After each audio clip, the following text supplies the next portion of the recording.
Hello and welcome to a Wonder Care podcast.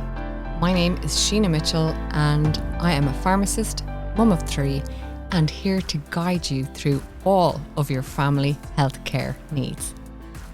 Today I am delighted to be joined by Aoife Kirwan for the next instalment of my Living With series.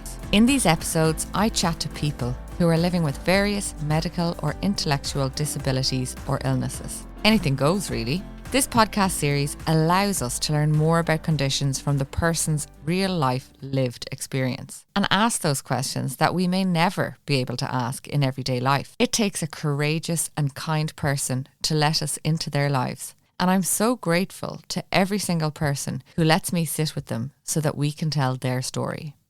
Today I'm joined by Aoife Kirwan. Aoife was diagnosed with MS, Multiple Sclerosis, aged 23, while trying to complete her final year in college. Aoife is now 36 and working for MS Ireland, but is here in a personal capacity, and her views are not representative of MS Ireland and reflect her own lived experience as an MS patient in Ireland. We talk about how her diagnosis was a welcome one, as it empowered her to reach for the support she needed. We speak about how it made her and her family and friends feel. We chat about the progress in healthcare options available for MS, including amazing medical advancements and awareness to the link with the Epstein-Barr virus and the potential for the use of mRNA vaccines. Could MS be a thing of the past for future generations? Most importantly, we speak about the importance of advocating for yourself and your health to get the most from your treatment. Aoife is open, warm and knowledgeable, and I really appreciated her insight on living with MS. So let's get started. Okay, Aoife, thank you so much for joining me on the podcast today. Do you mind if I start with a really broad, big question? What is MS? MS is a condition that affects the brain and the spinal cord. It's a progressive and sometimes debilitating condition. It's most frequently diagnosed between the ages of 20 and 40, and it's more often diagnosed in women than men.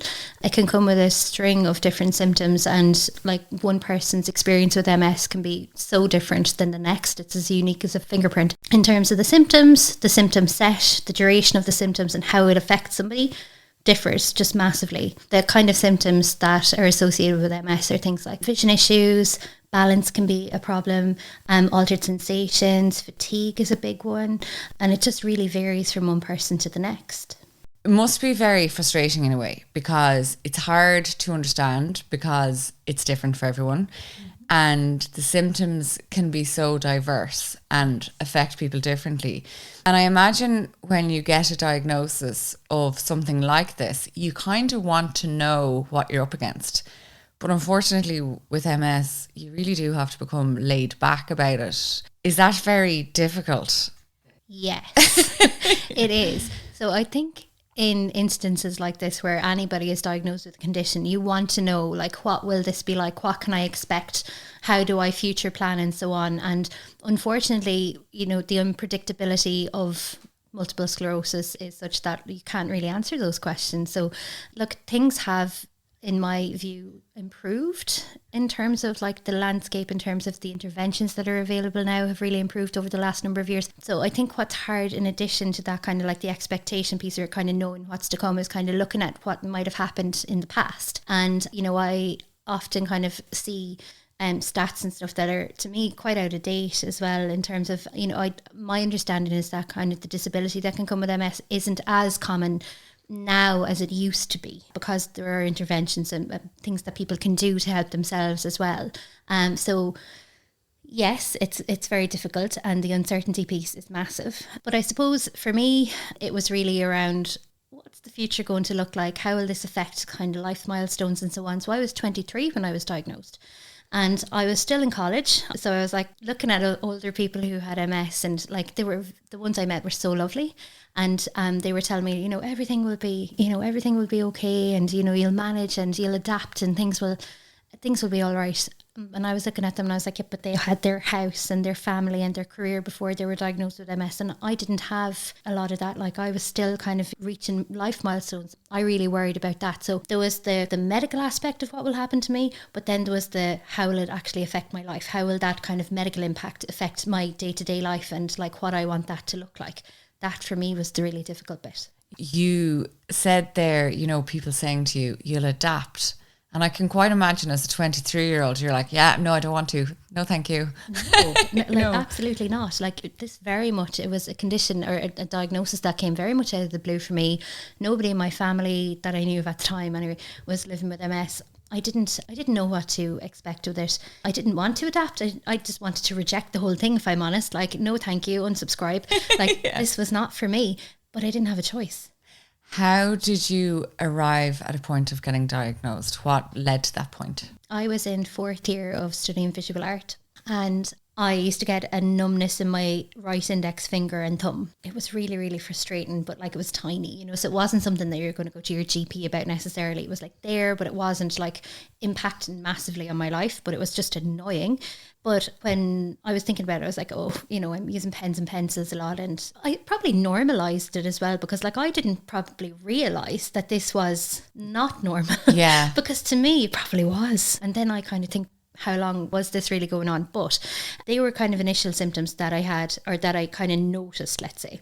The numbness in the index finger and thumb, and then that spread up my arm. And this is kind of over the course of maybe 4 months, let's say. And then I went to London in November 2010. And if you remember, we had a really bad snowstorm here, and Dublin airport got closed, and I was supposed to fly home, and the rest of my class ended up flying home because they were flying to Waterford airport, but I was flying into Dublin, so I got stuck in London overnight on my own, and it was very stressful. And I'd worn Ugg boots, which were all the rage at the time, and my feet were frozen solid.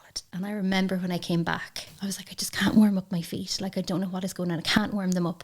And my shoes used to fall off, and like all these little kind of things. And I was starting to get concerned, and I'd been kind of to my GP, and they were like, it's nerve damage. It's the way you're sleeping at night. You're under stress. It's your final year. And I was stressed, but no more than any other point. I'd had definitely far more stressful periods in my life. So I remember going to the GP. Like, we had in college a GP rotation, so it was a different GP every day. And I think I went every day because I was like, I just want to get to the bottom of this. And I wasn't really 100% happy with what I was being told. So that was going on anyway, and I was like, I think something serious has happened to me. I'm not really sure, but I was kind of trying to put it into the back burner as well, because I was in my final year in college. I was eyes on the prize, like, you know, just get through. But then in February, my eyesight went, like, over the space of 2 days, it went from, like, initially it was like a smear on your sunglasses that you kind of try to wipe, to like literally 98% vision loss in my right eye. That was very scary, and that was something that I couldn't ignore. I had to go. I had to do something about that then. So I had to go up to the Eye and Ear Hospital in Dublin, and then into triage there. And I remember they were saying, like, can you read the, you know, whatever line on the chart? And I was like, I can't see the chart to read it. Like, I can't see you. I can't see anything. And it was actually really frustrating. And I understand that they were trying to work through a process. And I was like, I can't see the chair. I can't see the room. I can't see anything. And it was really scaring me at this point, because while I knew I couldn't see anything, I hadn't kind of verbalized it, if that makes sense. Yeah. So then going through that process, I found kind of quite distressing, if I'm honest. And they were really nice. I mean, the staff were incredible. At the end of that, the individual who was working with me said that they thought I needed to be seen by a specialist, and they were going to put me into the end of a specialist clinic that day to be seen. And I was like, right. I'd gone up first thing in the morning, and I was seen at the end of that consultant's clinic. She was so nice, and I've heard so many stories of how people were diagnosed and how that was delivered, but I couldn't have asked for better, if I'm very honest. She was just so calm and lovely, and I suspected I had MS. So she asked me, eventually, she'd gone through all the bits and pieces, and she asked me, you know, what do you think's going on? And I said, I think I have MS. And she was like, well, I think you do too. There was additional tests and so on that had to be done to confirm it. So I was taken in for a number of days, had those tests done, and very soon after then had my confirmed diagnosis. Got it very quickly and a lot. Yeah. Yeah. But I have to say, I've also heard of people who have been waiting long times for a diagnosis to come through. I'm really glad that I got mine as quickly as I did. Like, it was an absolute shock to the system, even though I kind of suspected it was MS. I suspected it, but kind of also thought I would be wrong. Yeah. So it was still a surprise. But I would definitely have preferred to get that kind of quick diagnosis than have something go on and on and on. Because when you're trying to explain to somebody, oh, I can't do that, or I don't feel well, or I feel this way, when you have a name to put on that, it's taken a lot more seriously. It's validation of your symptoms. Totally. Yeah. Totally. And other people need that. Yes. You know, you need that for other people to say, well, I can't have my assignment in on time because I'm experiencing this symptom, or I can't make it into work today, or whatever it is.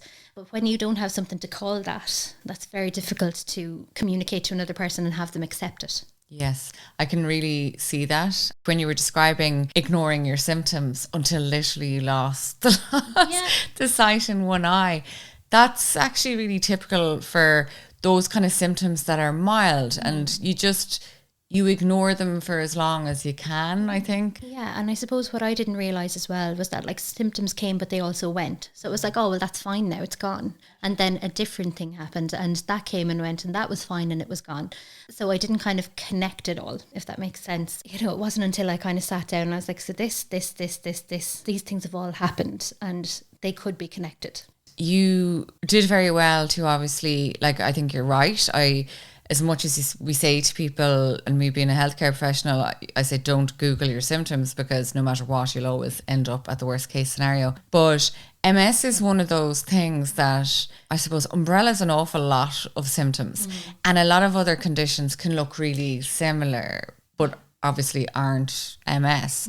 So it was good that it was in the back of your head. Maybe it made it a little bit easier to hear, even though, as you said, you were expecting to be wrong. I was expecting to be wrong, and because like that MS shares a symptom set with so many other things, right down to a vitamin deficiency, you know, you're kind of like, who was I to say that this is what it was? You know, like, I had no medical background except for my extensive study of Grey's Anatomy, but that's essentially it. That's a master's as far as I'm concerned. Well, that's true. I could do surgery now. And when I looked at MS initially, I was like, no, that's older people, like, that's not, my age don't get MS.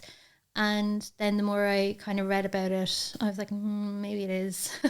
And then, you know, obviously it is. It's like, it's a very typical time to be diagnosed actually in your 20s. So you got that news, and I completely understand what you're saying, that you're glad you got it quickly, because you weren't left waiting in limbo, which must be so frustrating. And there is a lot of people in Ireland, unfortunately, for so many complex reasons, who are left maybe getting delayed diagnosis or appointments deferred, and it's just really frustrating and upsetting, because like that, they want a name for what's wrong with them so that they can start to move forward with their life. But at the same time, I imagine it was quite the shock. How did you tell your friends and family? Was that difficult? No. I needed to tell them, you know, I needed that support. It wasn't difficult to tell them. I mean, I'd had symptoms, so people knew something was going on. I had articulated this. I'd spoken about it. I've been saying, I think there's something wrong. I think this, I think that. So it didn't come out of the blue. I've a really close family, and I've had a very honest policy with my family. I never want them to be worrying about what's going on with me and with my MS. So I will be very honest with them. So if anything pops up, I tell them. It could be gone the next day, but I tell them, because I don't want them to be thinking that I'm holding back, or that maybe things are going on that I'm not telling them. I just don't want them to worry. And I think that that's the easiest way to manage that. And I needed their support. You know, I was 23. I was away from home at college. I needed my circle of support at the time around me, and they were brilliant. That's really, really nice to hear. I think that's actually a really kind, considerate thing to do, actually, in that, for me as a mum, say now, it would be much easier to relax if your child was able to tell you what was wrong with the time. As you said, you don't have to worry. It is nice to keep people informed in a way, so that they're not going, is she being a martyr there behind closed doors? Oh no. I'm going to, like, you know, if I need help with something, I'm going to be asking for the help. Again, it's more so for them. It's so that they don't worry, so that they're not wondering, is something going on and we're unaware of it. I have a child myself. Like, I couldn't worry like that, and I didn't want to kind of put that on anybody. There is the bit around kind of disclosure, in terms of like, how will people react, and then will they treat me differently? So in terms of how will people react, you don't want to upset anybody. You don't want them to be upset about what's happened to you or feel sorry for you. That was a big thing for me. I didn't want anyone to feel sorry for me. I wanted to just move forward. I went back to college very quickly afterwards. I moved forward with my life. I didn't want to kind of dwell on it. In actual fact, I probably didn't want to talk about it an awful lot. I just wanted to, back to normal, unsubscribe as much as I could. It was there, it was present, I deal with it. It wasn't difficult for me to disclose MS, if I'm honest. I'm thinking back, I think we're probably, I'm probably a bit older than you. I was going to say the same age, and then I'm like, wait a minute, I'm being a bit generous to myself there, I think. I think so. But years ago, if you had said MS to me as a teenager, yeah, there would have been a link in my head to be like, wheelchair. Your association would be with disability. And from my work in the pharmacy and through college and everything, and just as time has moved on, since the introduction of interferon and all, I won't bore people with all of the drugs, but like every year nearly there's a new medicine coming out. Yeah. And, I'm dispensing Gilenya and Copaxone, and we see these medications going out. And the whole thing about these medications is that they delay disease progression to the point where you actually really can prevent a lot of disability. So the meaning of the diagnosis has changed. Yeah, absolutely. And I think that that's a really important thing for people to know, because we tend to all jump to a kind of a certain view of what MS might be in our minds. And MS can be that. Yeah. Like MS absolutely can be that, but it's not a definite. Yeah. It's not a definite. And I think that that's an important thing for people to know as well. But then, on the flip side of that, sometimes we do think disability and sometimes we do think wheelchair. Wheelchair is the one that comes up quite a lot. My view of a wheelchair is an enabling device. And without a wheelchair, the person who requires it actually wouldn't be able to get to where they need to go. So be really honest, it took me a while to kind of come to that. Yeah. But I see people who use mobility aids doing things that I'd never think of doing, I'd never dream of doing, and I see it's as such an enabler to those people. And I would hope that if I accumulate disability, that I will be like some of the people that I see who are off living their lives and just, defying all expectation of what it is to live with a disability. Just wonderful to see. And then also there's kind of the small wins. Sometimes a win is like climbing a mountain, and sometimes it's getting out of bed. And all of those wins are really valid and matter. My view of disability has really changed over time. Yeah, that's a really important point. It's all about perspective. It's exactly what you said. Everything is relative. And your ability to enjoy things, the only block to that sometimes is ourselves. So enjoying life and in its simplicity sometimes, and then on good days, is available to everyone. And I think there's a lot more awareness and infrastructure for disability as well. So when you're talking about the wheelchair, things have improved in terms of access. Now, a lot of work to be done. Yeah, there's lots of work to be done. It's slow change, but yeah, there is change. There is change. It is important to frame things as you see them and value them as you see them. And as you said, a wheelchair is an enabling device. We all take joy from different things. So having a disability doesn't necessarily always impact your ability to find something that you find joy in, I suppose is the point I'm trying to make. Yeah. In a very convoluted way. I just want to take a little break for a second to say that I'm delighted to partner again with one of my all-time favourite products, Salin Plus. This is the world's first 100% natural dry salt therapy device. It's clinically proven to relieve a wide range of allergens and respiratory conditions. The salt therapy method has been trusted for generations and is now hugely popular worldwide as more and more people recognise the superb results achieved from a natural and non-invasive method. This device will help you breathe easier and sleep better. We were talking about the medication and how it can have a vast impact on disease progression. There's different thoughts on whether there are different types of MS or whether it's a spectrum, but in general, you'll probably do it much better than I would, but people might be familiar with the term kind of relapse remitting MS and then progressive MS. So I don't know if you want to explain that to people. Yeah, no, absolutely. So I suppose relapse and remitting MS is the type that I'm living with. With relapse and remitting MS, you can have periods of neurological dysfunction And you may fully get better from that, or you may partially get better from that. And then you might have an amount of time where that symptom doesn't affect you. With progressive MS, it's a little bit more like there's a continuous decline, and you might have more of an accumulation of disability sometimes is associated with progressive MS. Can I ask, say, for example, as you were describing earlier, before your diagnosis, you know, that symptom of numbness in your finger and thumb would come and go. And then obviously with your eye, did that resolve because that was an acute attack? Yeah, I'm talking to you and I'm symptom free. Yeah. So my eyesight returned after about, I think it was about 6 weeks in total before, like there was improvement after a few days, but I have 20/20 vision. The numbness, I don't get that. Now, if I have an infection or a temperature or something like that, I could experience a kind of an onset of symptom for an amount of time, but it wouldn't really be a true relapse because it's caused by the infection or it's caused by the temperature and so on. That will kind of get better once the infection is treated or the temperature goes down and so on. So that can happen.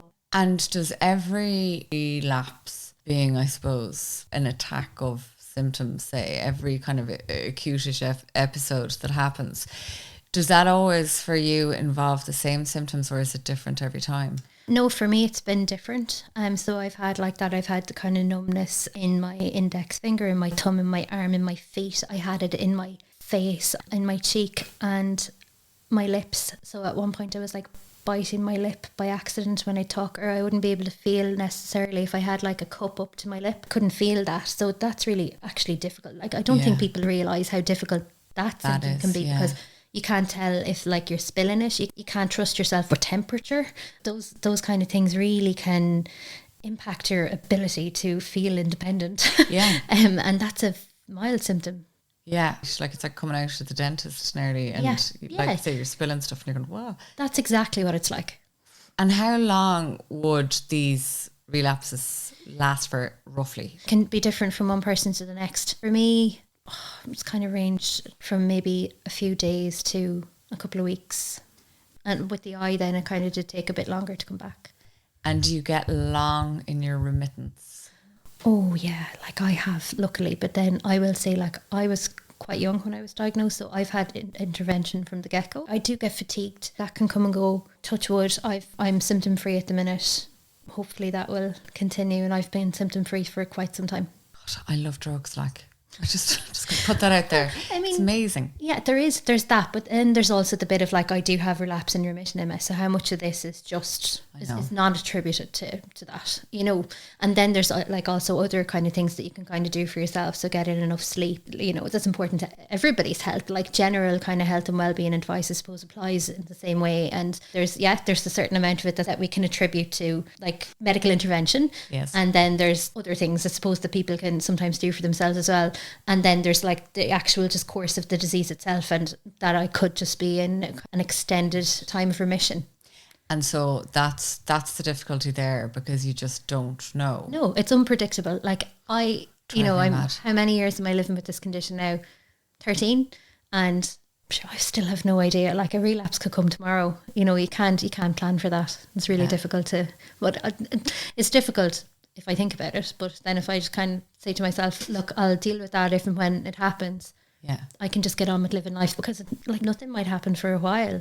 You know? And you can't go around carrying that weight on your shoulders. Like that's living in constant fear. Like, and I probably did that for a while, and I think that's very normal as well from kind of what I hear from other people at the start. You don't know what to expect. So, you know, I remember when I was diagnosed kind of waking up in the morning and doing kind of nearly like a full body scan of like, can I wiggle my toes? Can I feel my knees? Can I move my fingers? Can I see? You know, and kind of doing this really full scan of myself to make sure everything was working properly. Yeah. I don't know how long I did that for, but it was quite some time. That's very hard to deal with when you think that you're facing that anxiety as soon as you wake up. Yeah. Yeah. Like, because that's really what it is. That's big, actually, the impact of that, I'd imagine. Mm-hmm.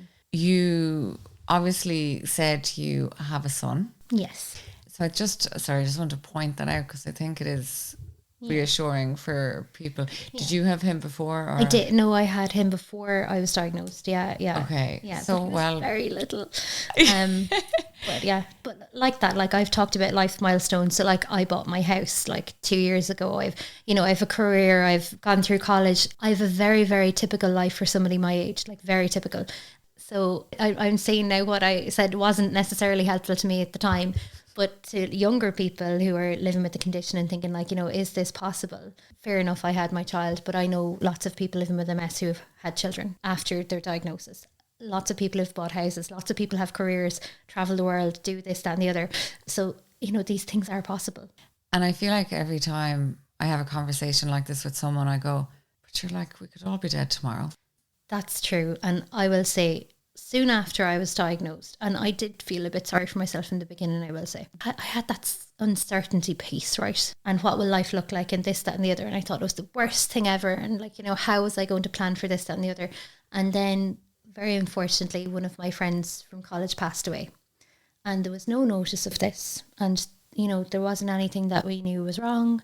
And it really put everything into perspective for me, because I was sitting here worrying about something that I knew I had, that I had a support team around me for, had a medical team, had my family, everybody, could help me. And there are things that I can do to help myself. And then my friend didn't have any of that. And this happened. And I think it really gave me the perspective of anything can happen to anybody at any time. I'm not special. and that was it was a big turning point for me, I have to say. That's very difficult. I'm sorry that you experienced that loss. And I think anyone would be the same on getting a diagnosis like that, though. I think the pity party is nearly essential, for a while. Yeah. And then to survive and to enjoy life, I think. However you can get there, we need to, I suppose, be able to cope with things and manage it through whatever support. Obviously, that was a horrendous way for you to have to gain perspective. It's really sad, but it did give you that. Do you find the more that you went about life, and look, you were a parent, so children don't give you any credit. Oh no, absolutely not. They won't take it easy on you. No. So you probably just got told, okay, Mom, whatever. Get on with it. Like, as he's grown up, he's kind of wondered more about MS, and I've kind of given him, enough for the age and stage, I suppose. And I remember when he was about 5, he was 5, he was in junior infants, and he had to get glasses. And he was like, well, you have MS and that affects you sometimes, but I have to wear glasses all the time. Fair point. And I was like, well, yeah. That's true. I mean, you're like, fine. Yeah, it's like, well, this is worse. Obviously, my glasses are worse. I have to have them on all the time. So funny. Like, out of the mouth of babes, like, it's so true. They're absolutely just gas. Yeah, absolutely. Putting me back in my place. Like, don't feel too sorry for yourself. I have to wear glasses. Yeah, he's like, I'm winning. Are there things that, and I know it doesn't apply maybe all the time, because as you said, you're so well right now, and thank God, and I'm touching wood here in your house. Are there things that people can do that are helpful? Imagine if you have someone who is listening to this today, who's been recently diagnosed, and they're sharing their news with their friends, and they're explaining, they're trying to come to terms with it themselves and understand that this is a lot to learn about and a lot to take in, and all of those self-help things, all the lifestyle advice and all of that. Is there things that are useful and not useful that supportive friends can do? There are. So from a useful perspective, inform yourself. Like, don't expect your friend to be the one to tell you all about the condition. Like, it's fine for you to go away and find out some information for yourself so that you're informed. But bear in mind that what you found out might not apply to them. Lots of people will try to offer advice on, you should exercise more, or you should stop eating this, or, my great grandmother's cat did such and such and it really worked for them. That kind of advice isn't usually helpful. I think arming yourself with information to be in the best place to support somebody when they need you is cool, but offering unsolicited advice isn't. And kind of take your information from trusted sources, I suppose, is another very important one. Lots of people have, got onto Google and read X, Y, and Z, but unless it's from a trusted source, you really have to be careful. So I would say that to, people living with MS as well as those who want to support them. Other than that, then I suppose support looks different to everybody, and it's important to kind of understand what support looks like to the person that you're hoping to care for. In the same way that, you know, people talk about love languages, it's very similar, right? So you could feel that support is trying to help them out of this or that or the other, but they might need help, you know, up from something, or they might need you to carry things. They might just want to do that themselves, but they might need you to, you know, let's say when I was in college, I might needed somebody to, you know, reread something for me to make sure I haven't missed something. Or everyday help can really vary, I suppose, and it's important to understand like what the person actually wants, what support looks like to them, and then if you can provide it. But trying to apply your own understanding of what support is onto them isn't always helpful. Yeah, so maybe getting the information and using it to understand what symptoms may be, so that you can have empathy rather than give advice necessarily. Yeah. Yeah, because it can be really othering as well. You know, when you have other people decide, oh, well, I'll carry that, or sit down, you don't need to be getting up, and this kind of thing. And you want to just live your life as normal. And then it makes you different. It separates you from your friends, or it separates you from your family and so on, because now you're this thing that they're trying to mind and protect out of a place of such goodness, you know. But it's not what's necessary all the time. And sometimes you might need that support, and that's absolutely fine. My advice would be, like, if you need that support, make sure that your friends and family know that you will articulate that to them if you need it, but don't force it on you. Yeah. I'm the same as I was before I was diagnosed. I'm the same person. I haven't like really experienced a massive amount of that, but I think that's because I've from the get-go been the way I was with it, in terms of like, I'll tell you what's going on. If I need help, I'll let you know. You know, I think that really helped, but I do see this happen a lot. So that's my advice. It would drive me mad. I'm imagining if someone was kind of mollycoddling me, it would make me feel sick, even if I didn't feel sick myself. Yeah. It would make me worry about myself. If people felt the need to mind me, you know, it might get into your head a little bit that, oh, is there something wrong with me? Yeah. And like, weirdly enough, I nearly forget that I have MS some of the time. And I do and I don't. And I want that to be the way I am, because I want to get on with my life, and I want to, you know, I want to do the things that I want to do. And yeah, I have to factor MS into a lot of that. I do. But, you know, I don't need other people to remind me I have it. I already know. Yeah. And as I say, like, I kind of forget about having it because I'm living my life. Of course, I always know it's there. There are instances where I'm like, oh yeah, I forgot about that for a second. That's, to me, that's a really good way to be, because it means to me it's not having a massive impact on my day to day. I think that's a really healthy place for me to be. Now, a psychologist out there might tell me different, but that's how I feel about it. Yeah.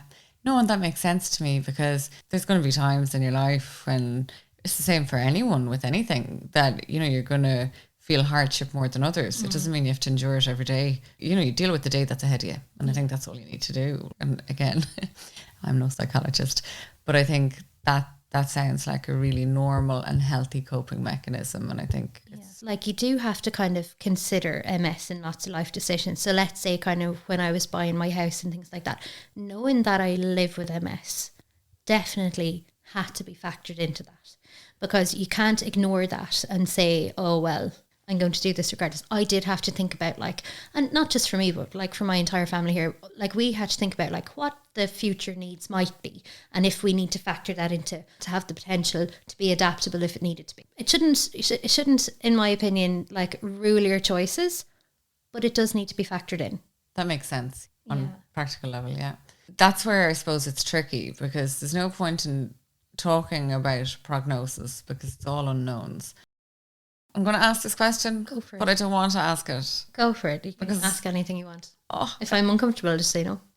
In terms of hopes, expectations and fears, I know obviously you don't think about MS in your day-to-day life unless you're forward planning, like buying a house or, you know, making strategic decisions. But in your little, I'm going to make a cup of tea kind of, I'll go down to the supermarket at the moment, you don't need to consider it. Do you fear that'll change a lot? What triggers those fears and feelings? There are definitely fears and there are hopes. And I'd say in the kind of fears capacity, I've no idea what's going to come my way. No more than anybody else, but I do know that I have MS, and I do know that there are things that are associated with that. So, of course, there are fears. For me, it would be around burden on my son or my family, how that might affect things down the line, how it might affect my partner, my parents.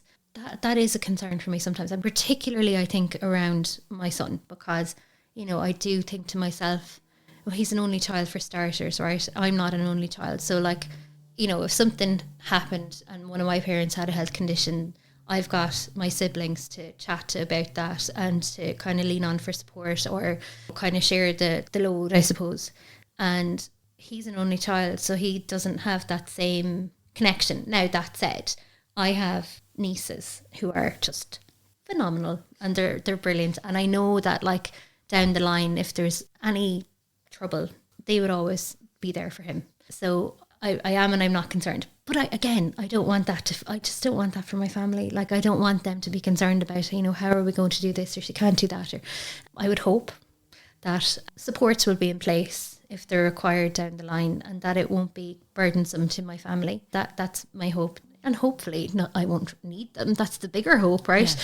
But I would hope that down the line, should anything kind of arise, that, yeah, the supports will be there and it wouldn't be too difficult for my family, and it won't stop them from living the lives that they deserve to live.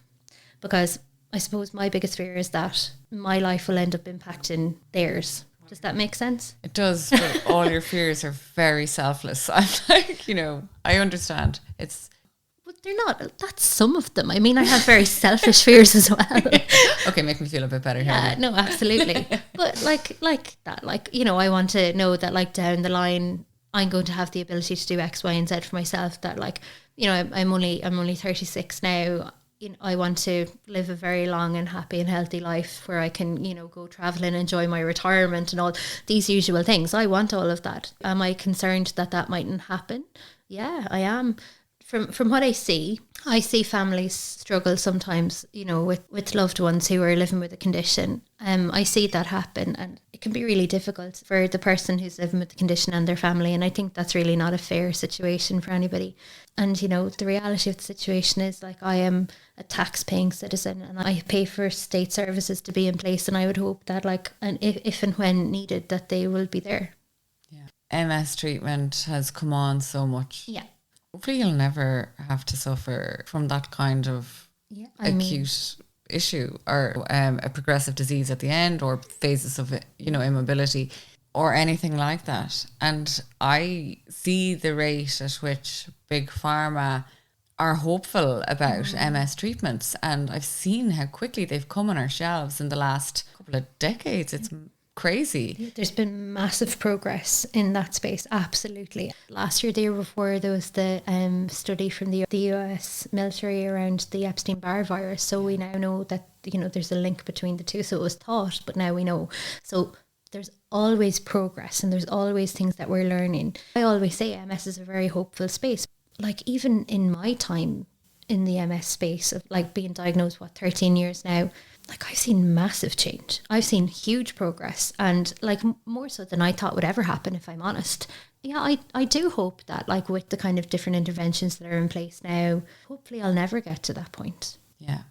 And just so people know as well, like, MS is considered a long-term illness under state schemes. And I'm just pointing that out for people who maybe are kind of going, you know, how am I going to afford all these medicines she's talking about? But they're actually paid for by the state. Yeah. And that's that's really important and really good, because any of these novel technologies are non-excessively expensive. All these new medicines have come on. It's like anything, with a lot of the newer medicines, different ones will suit different people, because everybody responds differently to the actual medication in their body. But also we have to remember that compliance is a huge factor as well. So, like, I know even with my own arthritis, I use injections, which are, you know, to prevent my immune system flaring up.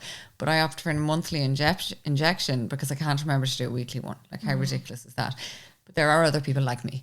But that's a really, really interesting point as well, because when you look at the different treatment options for MS, you have, you know, injectables, you have oral treatments, and you have infusions. And then the frequency that you take them really varies, right? So I often think that people really need to factor in what their lifestyle is and what they want their lifestyle to look like. I'd be similar to you. I am not good at a day-to-day, I have to do this everyday thing, right? But let's say I want to travel. Now, I can travel with a certain amount of medication, but I can't always get that amount dispensed. So let's say I wanted to go off to Australia for 3 months. I can't get 3 months medication dispensed necessarily, but there are options where people aren't having to do something every 3 months or every month, or, you know, there are different options available, and there's the clinical benefit to something, but then there's the kind of how that fits into your lifestyle. And that's a really important one as well, because the treatments for me are there to enable me to live the life that I want to live. Yeah. And if it's preventing me from doing that, yes, it's beneficial on one level, but I need to have a kind of a holistic, I suppose, approach to it, and way of kind of supporting myself and living the life that I want to live. And my medication needs to fit with me, as opposed to me adapting for my medication. And we have choices nowadays. Exactly. So it should be individualized, and part of the selection of medicines should be in terms of your personality and, as you said, the lifestyle that you want to lead. Yeah. And I mean, compromise is part of that. Sometimes, unfortunately, the option that might be your preference might not be suitable for you. You do have to factor that bit in as well. So that's, I think there's a really important piece around kind of the shared decision making there, and kind of what's suitable for you and what fits your lifestyle. And the discussion around that with your healthcare professional is really important. And, you know, advocating for yourself in that conversation is also super important. Your top tips for someone: how do they get the best support? Where do they go? What would you like to tell them?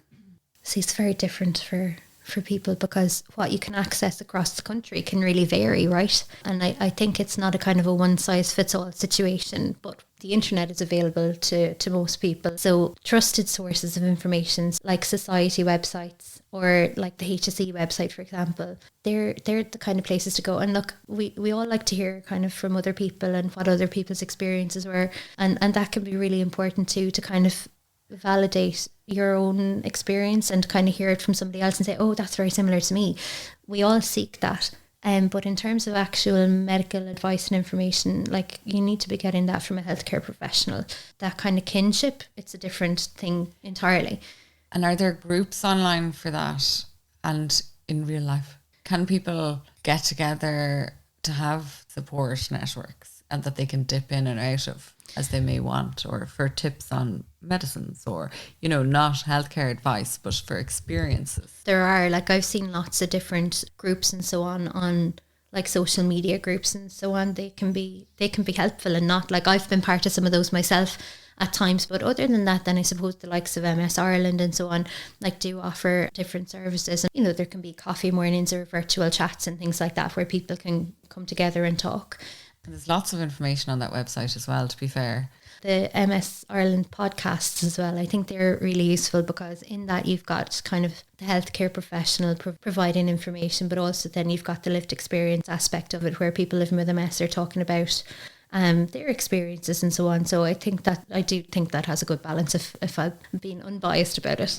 To hear very different people represent their experience is really helpful, because people will come along and everyone will resonate, or maybe see more of themselves in one person than the other, or in one person it mightn't be, you know, it could be some symptoms from him and some symptoms from her, and their way of dealing with it and understanding it is really helpful, because these are people who've gone through diagnosis, and you know, that immediate aftermath, I can imagine that's one of the most difficult times, and that's probably actually when you're searching for information the most.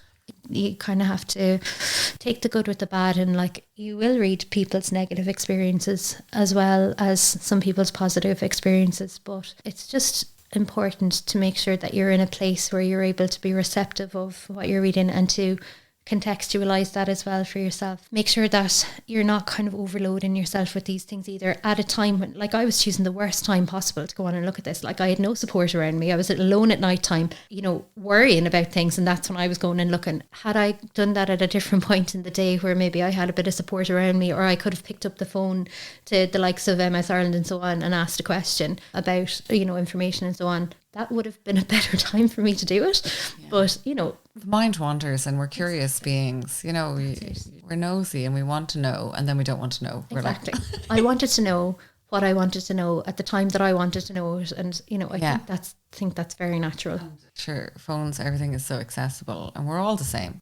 In terms of neurology visits or your consultant visits and the role of the MS nurse, I don't know, obviously, how functional our health service is in terms of MS services at the moment. And that's not a criticism to anyone working in that field. It's just, obviously, the whole system is heavily burdened at the minute. So I'm assuming that MS services are no different. It can be difficult. My experience has been varied, I suppose. I did have a very quick diagnosis, as I say, and I haven't had massive difficulties. But I know that around the country it differs. So in the hospital that I attend, there is an MS nursing service, and that's not uniform everywhere. We've like a lack of neurologists, we have a lack of MS nurses.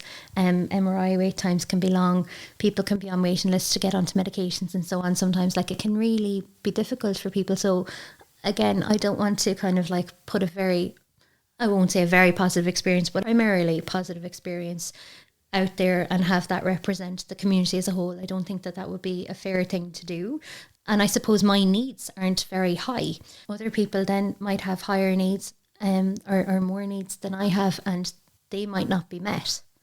As with anything in Ireland, and like you touched off it earlier, but the importance of advocating for yourself. And if you're not in a position, because I know an awful lot of people aren't in a position or aren't naturally maybe as combative as you need to be to get standard of healthcare that you deserve in this country, just ask someone else to do that for you if you can. If you're not able to do it yourself. I'm 36 and I might still ask my mum to come to my appointment, because sometimes you're only going to take in a certain amount of what they say anyway, or you're likely to forget, what you wanted to bring up. Having an extra person there can be really, really helpful. And like that, sometimes it's just knowing that there's another person on your side in the room can make all the difference for you advocating for yourself, and having that kind of backup. It can be difficult to advocate for yourself, and I think we've in Irish society, such a kind of a sense of, well, the doctor said this and that's that, and we don't question them. And I think that's changing a lot. And I think that's fine. I think it's okay to ask the question, to make your voice heard, to be part of your decision making. I think that's all perfectly valid. I also think we are a nation of apologetic, sorry, don't want to bother you, sorry, very sorry, you're busy. Actually, no, we do pay our taxes, and we are all equal, and our needs are equal, private, public, whatever. You have a right to have a conversation and to find out everything you need to know about your condition, and to receive the correct treatment in a timely manner, and fight for that till the end. And that's what I'm fighting for. I think so too, because at the end of the day, it's your life. I just think, I would like to feed into that sometimes a little bit more.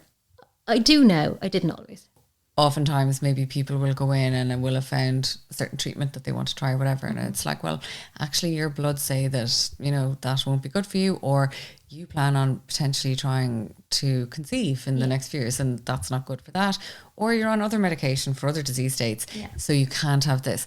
But you're these are questions that you should be be asking and finding out, and it is their job to answer that from you and explain why not. And you're absolutely right, it has to be a two-way conversation. Yeah.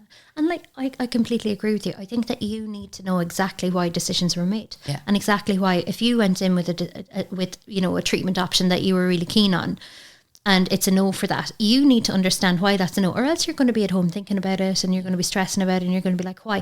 And you'll have negative feelings around all of it then. And it doesn't kind of place you in the best place that you can be in terms of a relationship with your consultant, because there needs to be a trust there, and there needs to be a mutual respect.